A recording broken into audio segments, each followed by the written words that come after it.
Firstly, his allure of the Benjamins, $8,000. Then the longing and the lusting to swim in more glamorous life abroad made him shun all conscience, dignity, and decency to betray the trust of people who place such in him. He is not just an ordinary man on a business transaction. He is a man of God, entrusted with a sensitive fund for the advancement of God's kingdom. A pastor of RCCG in South Africa who absconded with $8,000 meant to get a place for God's people to worship, abandoned his wife and family, and went ahead to marry another woman abroad. In Matthew 7:15, the Bible says to beware of wolves in sheep's skin. This case is not an isolated one, but prevalent in churches everywhere. So we should be careful of them and endeavor to have a close personal link with Jesus Christ, not to fall into their trap, especially on individual basis. Here is the full story. God bless you. And I had another nasty experience in South Africa, Cape Coast. This man was an Ekiti pastor, and the church was in an eatery. And as we were ministering, when it was 12 o'clock, the woman who had the eatery, they started dragging the table and the chair. I said, in the house of my God. He said that because our time is off. I said, no. This is not going to happen again.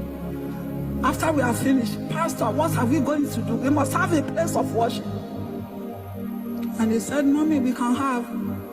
Tourism is the order of the day in this place.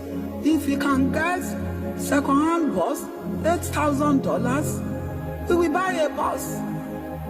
We will hand it over to agency of the tourism, and they will be giving us return. Very soon we shall have our place of worship. I said that will be good. By the grace of God, God provided the $8,000, because when I'm going to the field, sometimes I carry more than 40,000 in those days. I didn't take it from anybody. It's God provision. It's not redeemed that give you. Where we redeem find 40,000 in those days. And I gave him the money to buy the bus. Did you know the man took the bus, the money, settled, went to America, left his wife in Cape Coast up to today. The wife is almost insane now. He got to America and married another wife.